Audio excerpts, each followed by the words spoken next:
তুষার ভাই আসতে চাই গণভোটের প্রসঙ্গটি আমি একটু আপনার কাছে জানতে চাই যে আসলে সরকার কি করবে বা কি করতে পারে যেখানে রাজনৈতিক দলগুলোর বিশেষ করে বিএনপি এবং তার সাথে যে ২০ দল আছে তারা বলছে যে আসলে জাতীয় নির্বাচনের দিন গণভোট হওয়া প্রয়োজন ইত্যাদি ইত্যাদি তারা অনেকগুলো কারণ বলছে।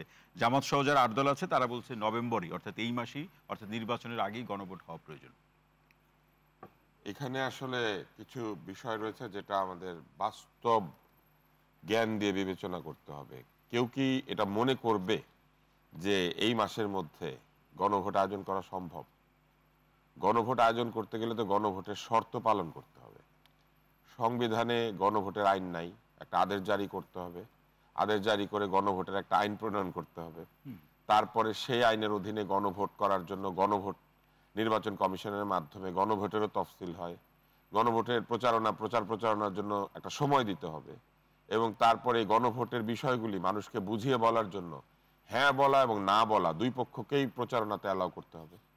এখন বর্তমান পরিস্থিতিতে এই গণভোটের বিরুদ্ধে না প্রচারণা চালানোর পরিবেশ কি আছে? আপনি যদি না বলেন তাহলে সঙ্গে সঙ্গে একদল লোক বলবে আপনি দোষর, আপনাকে ফিরিয়ে আনার চেষ্টা করা হচ্ছে কাউকে, এবং এটার জন্যই না বলা হচ্ছে। গণভোটকে না বলা মানে হচ্ছে জুলাই সনদকে না বলা। কিন্তু সমস্যাটা অন্য জায়গায়। ধরেন গণভোটে সত্যি সত্যি হলো গণভোট এবং জনগণ এটাকে না বলে দিল, তখন কি হবে? তখন এই যে এত জুলাইয়ের যে পরিবর্তন, এত আলোচনা, এই সব কিছু কিন্তু ব্যর্থ হয়ে যাবে। তার চাইতে সহজ সমাধান ছিল যদি যে নোট অফ ডিসেন্টগুলি রয়েছে যে বিষয়, সেইগুলিকে বাদ দিয়ে যেগুলিতে কনসেন্ট আছে সেইগুলিকে সামনে নিয়ে একটা গণভোট আয়োজন করা যেতে পারত যদি সকলে সম্মত হতো এই গণভোটের ব্যাপারে। কিন্তু দেখেন এত আলোচনা করার পরেও একটি বৃহৎ রাজনৈতিক দল মনে করে এবং তার সঙ্গে অন্যান্য মিত্ররাও মনে করে যে গণভোটটা হওয়া উচিত নির্বাচনের দিনে, আবার আরেকটি রাজনৈতিক দল এবং তার মিত্ররা মনে করে গণভোটটা হওয়া উচিত নভেম্বরেই। মানে খুবই অবাস্তব চিন্তা। গণভোটের তারিখ নিয়েই আপনারা একমত হতে পারেন নাই। তারপরে হচ্ছে গণভোট কখন হবে এই বিষয়ে একমত হতে পারেন নাই। গণভোটে বৃহৎ বৃহৎ দলগুলি নোট অফ ডিসেন্ট দিয়েছে, সেই ডিসেন্টকে অমর্যাদা করে সব বাদ দিয়ে বিষয়টাকে গণভোটে পাঠিয়ে দেওয়া হচ্ছে। এটার কোনো মীমাংসা হয় নাই। যে বিষয়ে আপনারা এত আলোচনা করে একমত হইতে পারেন না, জনগণকে ওইটার মধ্যে হ্যাঁ দেওয়ার জন্য বাধ্য করার চেষ্টা করছেন কেন? এটা তো একটা বড় প্রশ্ন। আপনারা নিজেরা পুরোপুরি একমত হইতে পারেন নাই যে বিষয়ে, সেইটার উপরে জনগণকে আপনি নোট অফ ডিসেন্ট ছাড়াই গণভোট করতে বলবেন কেন? তার চাইতে আবার ৮ দল বলছে যে আগে গণভোট পরে নির্বাচন। এই তো সেটাই তো আমি বলছি যে আপনারা নিজেরাই একমত হতে পারেন নাই, সেটাকে আপনারা বলছেন যে এই অবস্থাতেই, এমনকি একটি পক্ষ এনসিপি এখনো সই করে নাই, কিন্তু গণভোট হইতে হবে। আরো ব্যাপার আছে। এটা খুব সহজ ছিল এইভাবে চিন্তা করলে যে এই সংসদ তো তৈরি হচ্ছে কাদেরকে দিয়ে? জুলাই আন্দোলনের পক্ষে যারা, তাদেরকে দিয়ে। যারা ঐকমত্য কমিশনে ছিল তারাই তো নির্বাচন করছে, এত আলোচনার মধ্যে যারা ছিল তারাই তো নির্বাচিত হবে। তাহলে এদেরকে কি আমরা অবিশ্বাস করতে পারি যে তারা সেইখানে গিয়ে এই জুলাই সনদকে বাস্তবায়ন করবে না? কিন্তু একটা সবচেয়ে বড় বিষয় হয়ে দাঁড়িয়েছে। দ্বিধাদ্বন্দ্ব এবং সন্দেহ এদেরকে আমরা করছি যারা এত আলোচনা করলো, একসঙ্গে বসে এই সনদ তৈরি করলো, সনদে সই করে দিল, তারপর আমরা সন্দেহ করছি তারা সংসদে গেলে সেটা করবে না। এইটা আরেকটা সমস্যা। তৃতীয় সমস্যা হচ্ছে সহজেই সংসদে গিয়ে তারা নিজেদের মধ্যে আলোচনা করে সংসদের মাধ্যমেই গণভোট আয়োজন করতে পারত।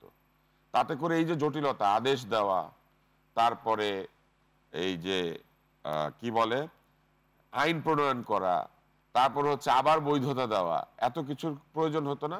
সংসদ নিজেই বৈধভাবে এই গণভোটটাকে আয়োজন করতে পারতো সংবিধান সংশোধন করে। গণভোটের বিধান যুক্ত করলেই তো হয়ে যাবে। এবং গণভোট সংবিধানের কোনো মৌলিক পরিবর্তনও না, সংবিধানের নীতির পরিবর্তন হয়ে যায় না। আমাদের এখানে সরাসরি ভোট দেওয়ার অধিকার জনগণের আছে, ফলে তারা যে কোনো ধরনের সরাসরি ভোট যদি সংসদ করে, এটা সংবিধানের কোনো মৌলিক পরিবর্তন না। একটা নতুন পদ্ধতির ভোট শুধু, যেটা আগেও ছিল সংসদে, সেইটাকে রিইনস্টেট করা হচ্ছে, সংবিধানে ছিল। এবং এরই মধ্যে এই বিষয়টা কিন্তু কোর্টেও আছে। এমনও হতে পারে যে কোর্ট এটাকে সিদ্ধ করে দিতে পারে। এটা হচ্ছে বিষয়। এবং এটা নিয়ে জিয়া হাসান খুব সুন্দর করে লিখেছেন। যদি আমার এই বক্তব্য এত লম্বা করে বোঝানো সম্ভব না, কিন্তু ফেসবুকে গেলে জিয়া হাসানের লেখা পড়লে আপনারা বুঝতে পারবেন যে আসলে সুদাসুদি এই বিষয়টা তৈরি করা হয়েছে এবং একাধিক প্রস্তাব দিয়ে এই বিষয়টাকে আরো জটিল করে ফেলা হয়েছে। এই জুলাই সনদ বাস্তবায়নের একাধিক প্রস্তাব, এইখানেও তো একটা দ্বন্দ্ব রাখা হয়েছে। প্রস্তাব 1 ভালো না 2 ভালো। এখন যদি মানুষ মনে করে, কেউ মনে করে 1 ভালো, কেউ মনে করে 2 ভালো, এরকম লিম্বো, এরকম ঝুলে থাকা অবস্থায় এই প্রস্তাব দেওয়া মোটেও ঠিক হয় না। এতে করে জনগণের মত দিতে গেলে তো আপনাকে দিতে হবে, জনগণ বিভ্রান্ত হবে। তার চেয়ে বরং সংসদে এটা চলে গেলে আমার কাছে মনে হয় যে এটা অনেক সহজে এই জুলাই সনদ বাস্তবায়ন তুষার ভাই, এখানে গণভোট দেওয়ার বিষয়টা একটু বলি। সেটা হচ্ছে গণভোটের বিষয়টা শুধুমাত্র এই জন্য না যে সন্দেহ একটা অংশ আছে, কিন্তু প্রশ্ন হচ্ছে যে এইখানে আমরা যারা আলোচনা করলাম, এখানে তো পিপলের একটা দাবি থাকতে পারে যে আমরা তো এটার সাথে ঐক্যমত্য হলাম কিনা, এই জন্য জনগণের কনসেন্ট নেওয়া 1 নাম্বার। 2 নাম্বার হচ্ছে পার্লামেন্টে যারা যাবেন, পার্লামেন্টে যদি এই যারা এখানে সাইন করেছেন তারা যদি একটা অংশ না থাকেন এবং নতুন যারা আসবেন, সুযোগ নাই। হ্যাঁ, না থাকার তো কোনো সুযোগ নাই। না থাকার সুযোগ নাই কেন? আমি তো মনে করি এবারের পার্লামেন্টে সেকেন্ড হাইয়েস্ট ইলেক্টেড হবে স্বতন্ত্র লোকেরা। স্বতন্ত্র লোকেরা দাঁড়াইতেই পারবে না। সেকেন্ড হাইয়েস্ট তো দূরের কথা। আপনার সাথে আসেন, এখানে একটা বাজি ধরি, বাজি ধরি, স্বতন্ত্র সিট জিতবেই না, খুবই কম জিতবে। আমি আপনাকে বলি সেকেন্ড হাইয়েস্ট স্বতন্ত্র জিতবে। আপনার মধ্যে এটা বাজিটা থাকলো, পরে একদিন